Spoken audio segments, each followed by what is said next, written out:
Hello अस्सलाम वालेकुम। आज अब हमने करना है लेक्चर नंबर 17, ठीक है। और ये 15 और 16 जो पिछला लेक्चर हुआ है उसी की कंटिन्यूएशन है। लेक्चर नंबर 17 मतलब कंटिन्यूएशन इन सेंस कि हम उसी चैप्टर को लेके चलेंगे दोबारा, ठीक है। मैं आपके साथ स्क्रीन शेयर कर देती हूँ और इसको भी बुक से ही करेंगे। बुक में आपका साथ न्यूमेरिकल्स हैं, सब कुछ है, तो काफ़ी इजी हो जाएगा आपके लिए, ठीक है। अच्छा जी, स्क्रीन शेयर हो रही है, हाँ।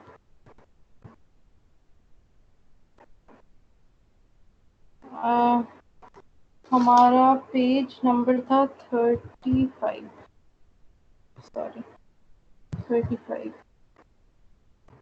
ठीक है।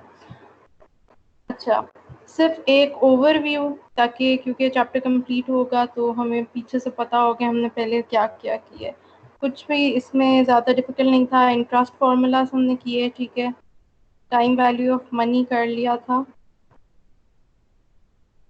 उसके बाद यही इंटरेस्ट फार्मूलाज के आगे सारे टाइप्स हैं।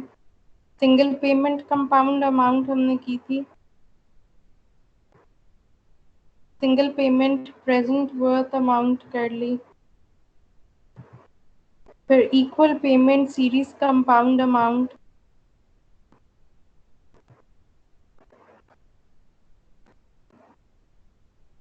फिर equal payment series sinking fund. ठीक है जी, और अब आज हमने करना है यहाँ से, ठीक है। अच्छा जी, अब इसकी 4 टाइप्स हो गई हैं, ये आगे हैं और 2-3 ये भी देख लेते हैं। सबसे पहले क्या है, equal payment series present worth amount. एक चीज हमने याद रखनी है कि इक्वल पेमेंट सीरीज आ रहा है ना, तो जहां भी इक्वल पेमेंट, इससे पहले जितनी भी हमने की है ना, जिस तरह जो सिंगल पेमेंट वाली थी, एक सिंगल पेमेंट कंपाउंड अमाउंट थी, एक सिंगल पेमेंट प्रेजेंट वर्थ थी, उनमें ए यूज नहीं हो रहा था, ठीक है। ए क्या है हमारा, ये एनुअल इक्वलेंट पेमेंट, यानी कि इक्वल अमाउंट। तो जो भी इससे पीछे भी जो हमने किया है ना, जहाँ पे इक्वल पेमेंट आ रहा है, उनमें हमें पता चलता है कि हमारा जो ए है ना वो यूज हो रहा है। आइदर ए गिवन है, हमने कोई और चीज फाइंड करनी है, या हमें कोई और चीज गिवन है, हमने ए फाइंड करना है।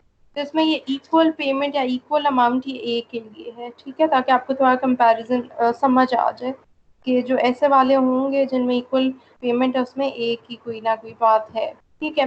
पीछे वाले तो दो हम देख लिए हैं, अब ये हम इसकी नेक्स्ट टाइप कर रहे हैं, ठीक है। इंटरेस्ट फॉर्मूला के लिए हमने ये बैकग्राउंड में एक दफ़ा दोबारा बोल देती हूँ। हमने पढ़ा था कि हमने अगर इन्वेस्टमेंट करनी है, ठीक है, इन्वेस्टमेंट डिसीजन करना है, तो हमने देखना है कि किस तरीके से हमें इंटरेस्ट रेट जो सा है वो अफेक्ट कर रहा है, ठीक है।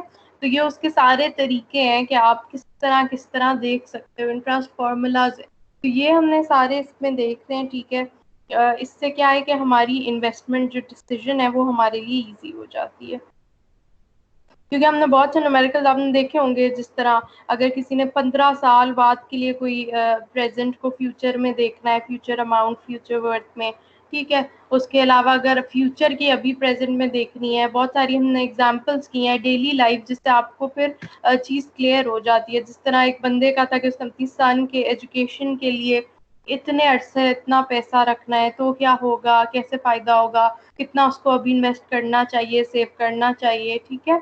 उसके अलावा जिस तरह एक और था कि अगर किसी कंपनी के रिलेटेड भी है, ठीक है, कंपनी ने अपनी कोई चीज़ रिप्लेस करनी है, तो अगर वो अभी इतने पैसे लगाए, और इस तरह का सारा आपको क्या है कि डेली जो एग्जाम्पल्स हैं, डेली रूटीन की एग्जाम्पल्स, वो साथ क्या हो जाती हैं, कवर हो जाती हैं, ताकि आपका कॉन्सेप्ट ज़्यादा क्लियर हो जाए, ठीक है, कि आप इसे रियल लाइफ में कैसे यूज़ करेंगे। अच्छा जी, equal payment series present worth amount क्या है, इसमें हमारा ऑब्जेक्टिव क्या होता है। तो objective of this mode of investment is to find the present worth, ठीक है। अब फाइंड क्या करना है, प्रेजेंट वर्थ। प्रेजेंट वर्थ क्या है, पी है, ठीक है, हमें पता है, यहाँ पे नीचे लिखा हुआ होगा ये पी, ठीक है, जो भी प्रेजेंट वर्थ है वो। अच्छा, the objective of this mode of investment is to find the present worth of an equal payment, ठीक है। अब इक्वल पेमेंट क्या होगी, आपको गिवन होगी, ऑफ एन इक्वल पेमेंट, और इक्वल पेमेंट क्या है, ए है, एनुअल इक्विवेलेंट पेमेंट। इसकी सारी डिटेल जो है मैं आपको पिछले लेक्चर में बता चुकी हूँ, ठीक है। To find the present worth of an equal payment, यहाँ से made at the end of every interest period for n interest periods, ठीक है। हमें पता है कि जो इक्वल पेमेंट है वो हर हम at the end of every interest period देखते हैं, ठीक है। जिस तरह आपने इसके जो कैश फ्लोज है उनमें भी देखा है, ये हर इंटरेस्ट जो पीरियड है उसके बाद टोटल तो ये है ना एन, लेकिन ओवरऑल वैल्यू नहीं, हर इंटरेस्ट उसके बाद जब हम देखते हैं तो ये भी हमारी क्या है, ये इक्वल अमाउंट है, ठीक है। अच्छा, at the end of every interest period for an interest periods, ठीक है, टोटल जो भी है वो कितने होंगे, एन, ये हो गया N number of interest periods, ठीक है। और आई क्या है, जो आपका इंटरेस्ट रेट है, at an interest rate of I compounded at the end of every interest period। तो जो corresponding cash flow diagram है वो भी बनी हुई है, इसमें हमें इन्होंने हमें बता दिया P present worth है, A annual equivalent payment है, I interest rate है और N number of interest periods है। अब फॉर्मूला क्या है टू कंप्यूट, ठीक है, दोबारा से उसी तरह की चीज है, कोई डिफिकल्ट चीज नहीं है, फॉर्मूला है आपका, ठीक है, ये आपको प्रॉपर गिवन है। इसमें क्या है कि P इज इक्वल टू, हमने P फाइंड करना है ना, प्रेजेंट वर्थ फाइंड किससे करनी है, अपने A और बाकी चीजों से, जिस तरह I और N। तो P is equal to A multiply by 1 plus I raise to power n minus 1 divided by I into 1 plus I raise to power n, ठीक है। इसको ऐसे भी लिख सकते हैं कि a multiply by p by A comma I comma N. अब ये हमारी क्या चीज है जो a के साथ पूरी मल्टीप्लाई हो रही है, ये वाली, इसको कहते हैं, it is called equal payment series present worth factor. Basically जो भी ऊपर नाम है ना, तो इसका equal payment series present worth amount है, तो ये एक फैक्टर है उसका, ठीक है। तो बस वही पूरा नाम होता है और एंड में क्या लग जाता है कि ये फैक्टर, ठीक है। पीछे भी आपने देखा होगा इसी तरह है कि जो आप इन्वेस्टमेंट मोड देख रहे हो उसी के एंड पे क्या लग जाता है, फैक्टर, ठीक है, उसी के नाम से ही होता है। तो ये क्या है, equal payment series present worth factor है, ठीक है। अच्छा जी, अब देखो इसकी कैश फ्लो डायग्राम कैसे बन रही है। अब इसमें हमें जो चीज क्लियर शो करनी है वो क्या है, ये देखो, कि हमने फाइंड करना है, ठीक है, और किस से, ए से। तो जब आप कैश फ्लो डायग्राम ड्रॉ करेंगे ना equal payment series present worth amount की, इसमें ये लाजमी बना के दिखाना है, ठीक है। पहले तो हम इस तरह नहीं करते थे, बस 1 2 और हमने फाइंड जो करना है एफ वो लिख लेते थे। यहाँ क्या है, ऐसा नहीं है, अब इसमें जो जो चीज यूज हो रही है उसको फिर क्लियरली आपको उसकी कैश फ्लो डायग्राम पे शो करना है। पी हमने फाइंड करना है, ठीक है। ईयर्स कब तक है, इंटरेस्ट पीरियड यानी कि कब तक है, एन टोटल है, तो यहाँ एन लिख दिया, अब पीरियड 1 2 3 4 एंड सो ऑन से लेकर एन तक, ठीक है। तो हर इंटरेस्ट रेट जो है उसके हर एंड पे ना, एवरी ईयर या एवरी इंटरेस्ट पीरियड, बार बार ये मैं इसलिए बोलती हूँ कि हमेशा ईयर के लिए नहीं होता, पीछे बिल्कुल स्टार्ट में जैसे हमने पढ़ा था, कभी एनुअल है तो कभी सेमी एनुअल है, उसके अलावा मंथली है, क्वार्टरली है, तो जैसे जैसे होगा ना उसके अकॉर्डिंगली होगा। कोई भी इंटरेस्ट पीरियड है ये, अगर सपोज टोटल जो है वो 6 मंथ्स है तो फिर ये मंथ्स के लिए होगा, ठीक है। तो ये फिर हम देख लेते हैं, 1 2 3 4 ये हमने शो कर दिया, और ये क्या है हमारा, जो भी इंटरेस्ट की परसेंटेज गिवन थी, परसेंटेज वाली ये बात भी मैंने आपको तो पहले बता चुकी हूँ कि इंटरेस्ट रेट को क्या करना है आपने, रेट में पहले चेंज करना है, अगर परसेंटेज है साथ तो डिवाइडेड बाय 100 करके निकालना है, ठीक है। ये हो गई इसकी कैश फ्लो डायग्राम। तो अगर कोई आपको ऐसे थ्योरी में भी आए तो आप पूरी चीज पहले उसकी डेफिनेशन वो है क्या, ठीक है, उसके अलावा उसमें ये इसके जो शो क्या करते हैं एब्रीविएशंस, ठीक है, उसके बाद फॉर्मूला क्या है, उसके बाद उसकी कैश फ्लो डायग्राम क्या है, तो ये कंप्लीट चीज हो, ठीक है।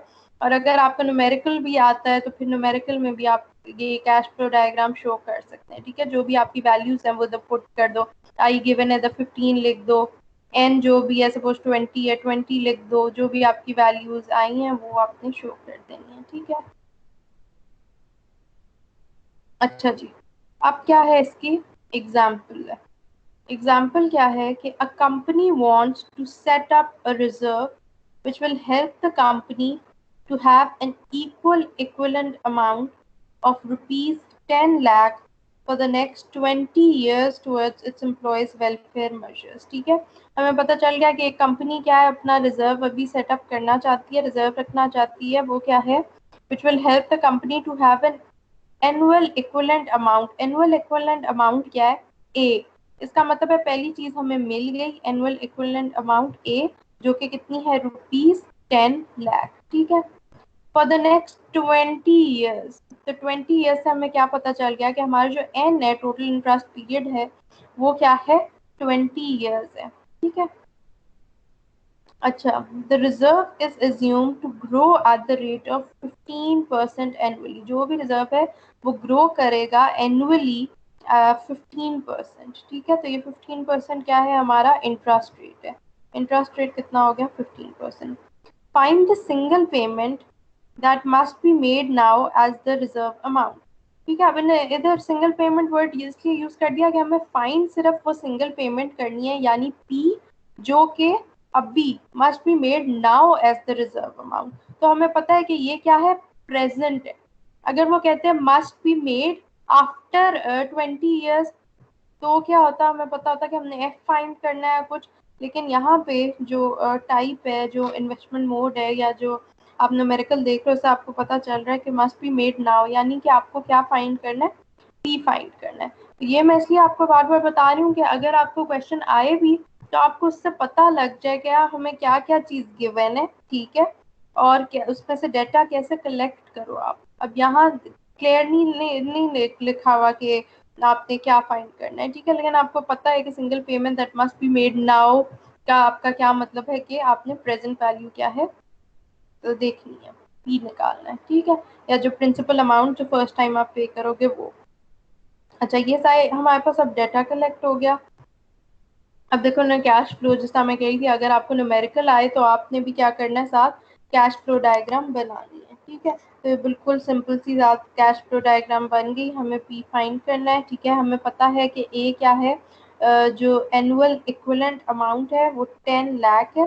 तो ये 10 लाख ये इक्वल ही रहती है फॉर एवरी इंटरेस्ट पीरियड जो भी होगा। ठीक है, ये हो गया 10 लाख, ये हो गया, और इसी तरह ये। ठीक है, आई क्या है, 15%, यहाँ हमने लिख दिया I is equal to 15%। N हमारा क्या है, 20 years। ये क्या हो गया, यहाँ पे एन की जगह 20 years तक आपकी जो ये है एनुअल इक्विवेलेंट अमाउंट, ये क्या रही, 10 लाख ही रहे। अब बेसिकली हमें क्या बताना है कि अगर इंटरेस्ट रेट 15% हो, टोटल 20 years हो, और जो आपकी एनुअल इक्विवेलेंट अमाउंट जो आपको करनी ही है, ठीक है, वो आपको कितनी पड़ेगी, 10 लाख। तो आपकी प्रेजेंट क्या है, जो आप अभी रखो, तो एंड में आपको ये सारा कुछ मिलेगा। सही, तो अभी कितना रखना है वो हम फाइंड कर लेते हैं। बिल्कुल सिंपल तरीका है ये, ऊपर आपको फॉर्मूला इसका गिवन था, इसी फॉर्मूला में आपने क्या कर देना है, सिर्फ वैल्यूज पुट कर देनी है। ठीक है,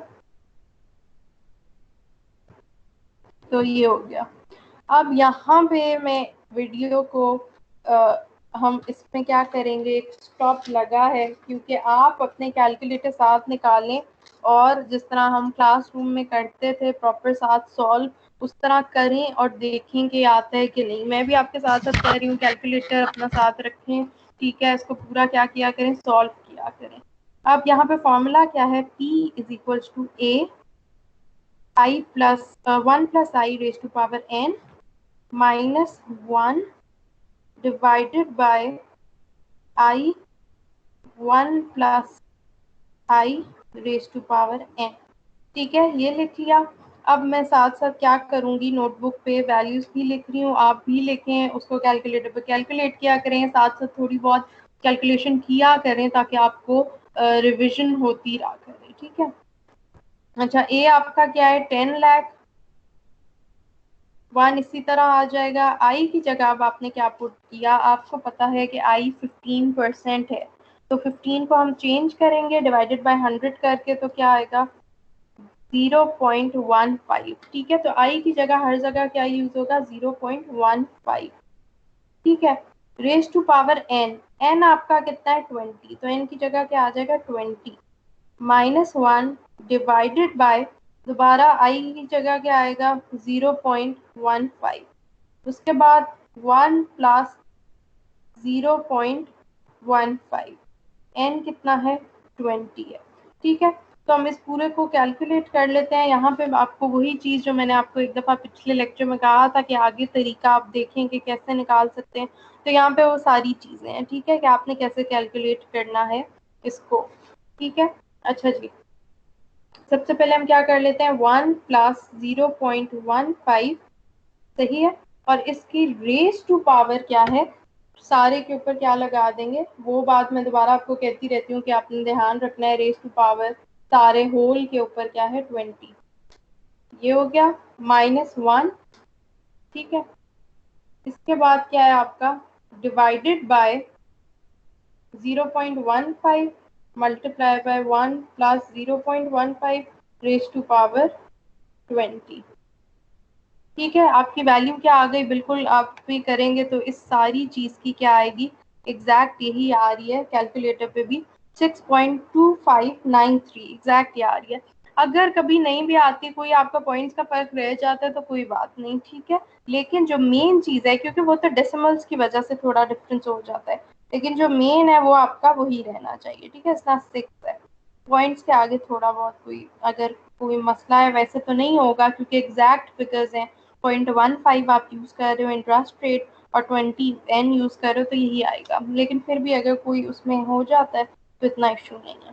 अब मल्टीप्लाई इसको किससे करेंगे आप, 10 लाख से। क्यों 10 लाख से मल्टीप्लाई किया, क्योंकि ऑब्वियसली हमने ए से मल्टीप्लाई करना है, इसको यहाँ तक छोड़ नहीं देना, पूरा सॉल्व करना है, जिससे आपका क्या आएगा पी वैल्यू आएगी।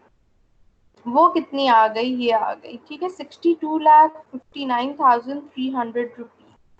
तो हमें क्या पता चला कि the amount of reserve which must be set up now is equal to rupees 62,59,300। ठीक है, तो ये आपकी क्या है वैल्यू आ गई जो आपको अभी रिजर्व करनी है।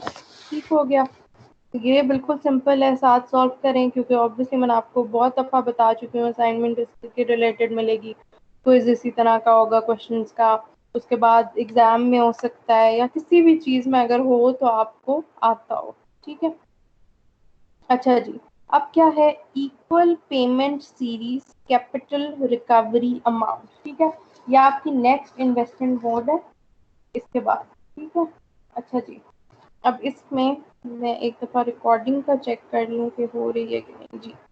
अच्छा, अब क्या है equal payment series capital recovery amount.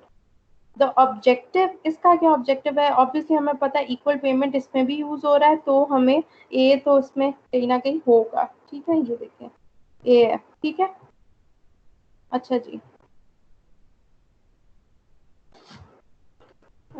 Sorry, अच्छा, the objective of this mode of investment, अब ऑब्जेक्टिव क्या है, is to find the annual equivalent amount. आपको फाइंड क्या करना है, ए फाइंड करना है। पहले तो ए गिवन था, आपने पी निकाला, अब क्या है आपके पास ए गिवन है, which is to be recovered at the end of every interest period for n interest periods for a loan P। ठीक है, अब यहाँ पे इसके लिए डिफरेंट वर्ड्स यूज हो गए हैं। ठीक है, जो कैपिटल रिकवरी अमाउंट है वहां पे पी, जिसको हम प्रेजेंट वर्थ या प्रिंसिपल वैल्यू कहते थे, तो उसको इन्होंने क्या कह दिया, लोन कह दिया। पी क्या है प्रेजेंट वर्थ ही, लेकिन लोन अमाउंट है यहाँ पे, which is sanction now at an interest rate of I compounded at the end of every interest period. तो इसकी बिल्कुल कैश फ्लो डायग्राम हमें पता है क्या होगी, ए वगैरह हमने क्या है जी कर लेना है फाइंड, और हमें गिवन होगा ये जो लोन वैल्यू है शुरू की प्रेजेंट वर्थ। ठीक है, आई गिवन है हमें परसेंटेज और एन गिवन है, सही। अच्छा जी, तो पी क्या है प्रेजेंट वर्थ या लोन अमाउंट, ए है एनुअल इक्विवेलेंट पेमेंट यानी रिकवरी अमाउंट। ठीक है, ये हमने देख लिया, equal payment series capital recovery amount, इसी नाम से हमें पता चल जाता है। ठीक है, आई क्या है इंटरेस्ट रेट, एन क्या है number of interest periods. The formula to compute P is as follows. ठीक है, अब क्या है आपने ये निकालना है बेसिकली आपने इसमें ए निकालना है, ठीक है, ए निकालना है। अच्छा, ए कैसे निकालना है आपने, ये आपको सिंपल फॉर्मूला गिवन है, ठीक है। इसको दूसरी तरीके से कैसे लिखते हैं, पहले क्या, A is equal to P, I interest rate है, ठीक है, into 1 plus I raise to power N divided by 1 plus I raise to power N minus 1। तो आपने देखा था ऊपर पिछले वाले में ऊपर -1 था, यहाँ नीचे है, और थोड़े बहुत जो डिफरेंसेस हैं वो भी आपने देख लेने हैं, ठीक है।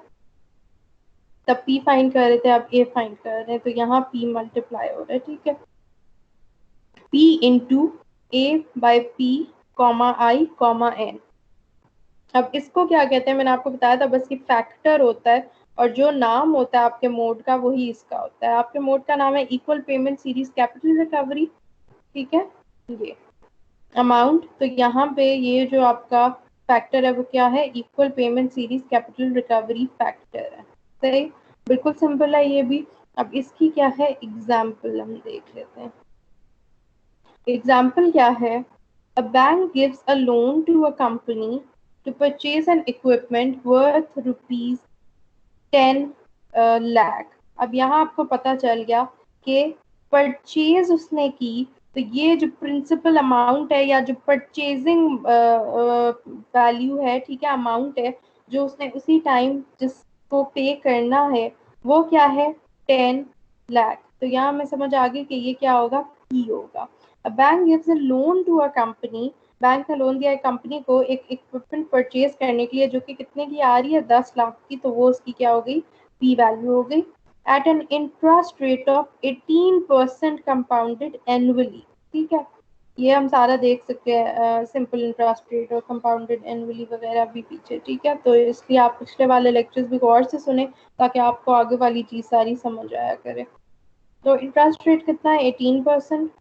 This amount should be repaid in 15 yearly equal installments, ठीक है, इक्वल इंस्टॉलमेंट्स में करना है। अब वो कितनी होंगी ये चीज हमने चेक करनी है, ठीक है। ईयर्स तो आपके पास 15 आ गए, यानी एन 15 ईयर्स आ गया। अब find the instalment amount that the company has to pay to the bank, ठीक है। कौन सी जो इक्वल इंस्टॉलमेंट्स हैं, हमें पता है वो इक्वल अमाउंट कौन सी होती है, ए, वो हमने फाइंड करनी है कि वो कितनी है जो बैंक को 15 सालों में, सॉरी जो कंपनी को 15 सालों में बैंक को पे करनी है, ठीक है, क्योंकि बैंक ने लोन दिया हुआ है। तो ये इससे हम क्या फाइंड कर लेंगे, ए फाइंड कर लेंगे। अच्छा, कैश फ्लो डायग्राम बन गई, ये हमें गिवन है, पी यहाँ पे होता है, ठीक है, वो हमें गिवन है 10 लाख, एन हमें पता है 15 ईयर्स है, आई हमें पता है 18% है। अब हमने फाइंड क्या करना है, ये चीज ए, ठीक है, जो हर साल उसको इक्वल पेमेंट क्या करनी है, उस कंपनी को बैंक को वापस करनी है, क्योंकि उसने बैंक ने उसको लोन दिया हुआ है।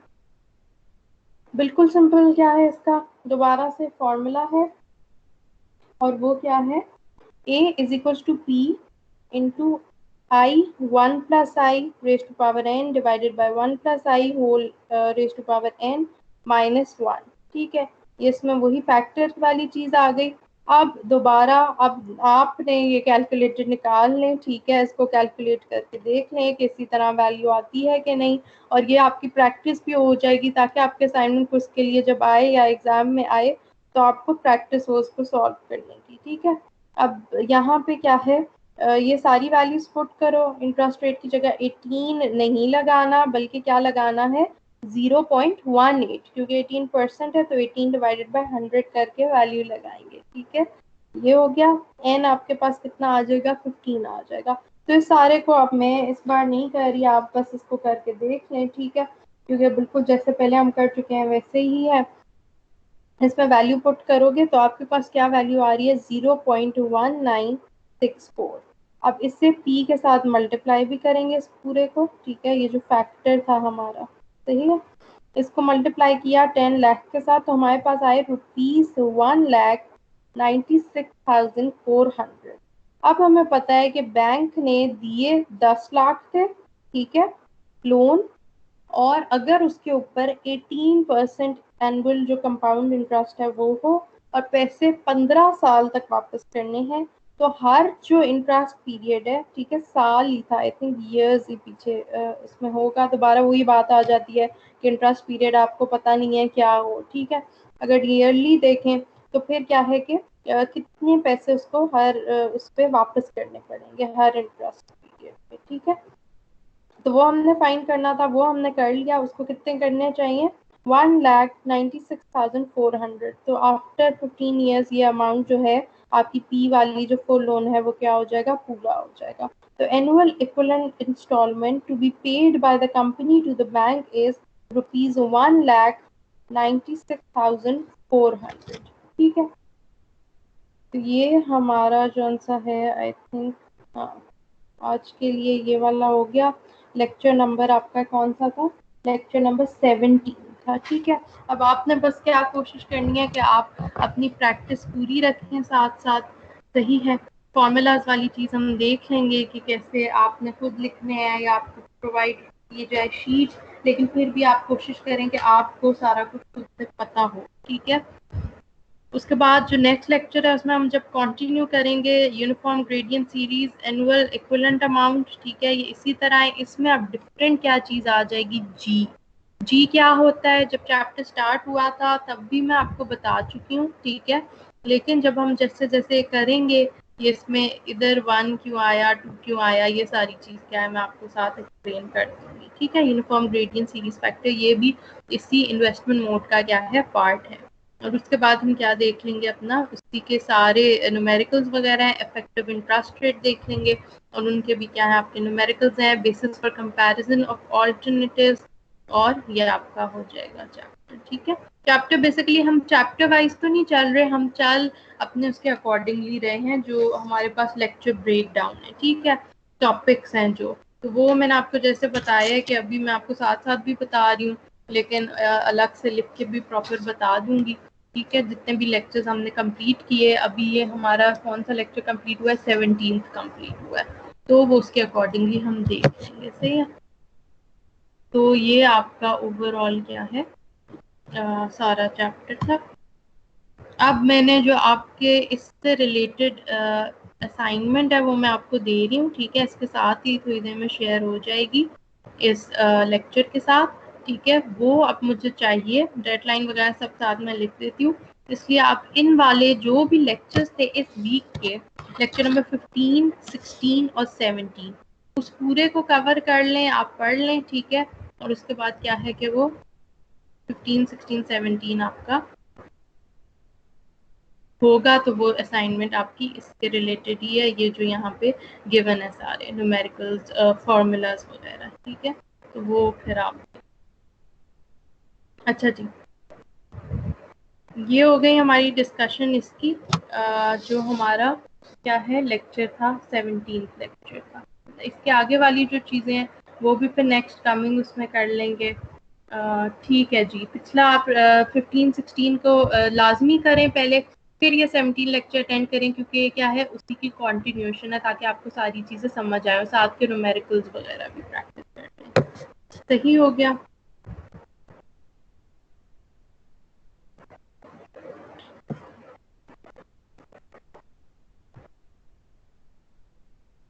अच्छा, लास्ट चीज़ मैं आपको एक बता दूं, ठीक है, कि आपने इसका जो सा है ना, कंपैरिजंस पे बहुत ध्यान रखना है, क्योंकि कहीं कुछ जगहों पे आपको क्लियर इतना नहीं पता कि क्या चीज़ निकालनी है। जैसे find the total amount at the end of 10th year, ठीक है। तो टोटल अमाउंट क्या है, कौन सी है, कहाँ से निकालनी है, ये सारा फिर आपको पता होना चाहिए कि किस चीज़ की बात हो रही है, पी की बात हो रही है या ए की बात हो रही है, ठीक है, ताकि आपके लिए क्या रहे, कैलकुलेशन में ज़्यादा इजी रहे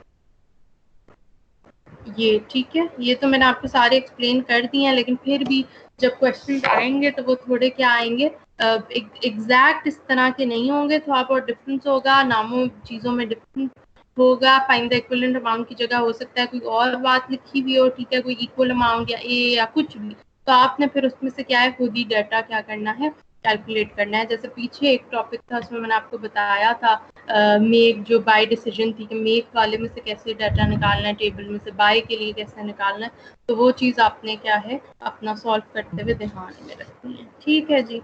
चलें जी, ये हो गया आपका complete. Thank you so much for joining, thank you.